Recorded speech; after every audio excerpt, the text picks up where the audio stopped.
Kui Johannes Võõrahansu ja Elmar Kitse jaoks oli suurimaks kireks lisaks kunstile muusika, siis Kristjan Tedre armastus botaanika ja aianduse vastu väljendus sünergilistes, värvide looduslikku sümfooniat ülistavais maalides.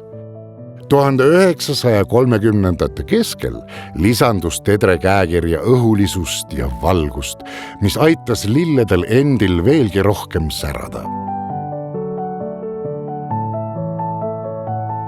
Eesti kliimasse hästi sobivaid taaliaid on Konrad Mäe käe all kunstiteadmisi ammutanud Teder maalinud varemgi.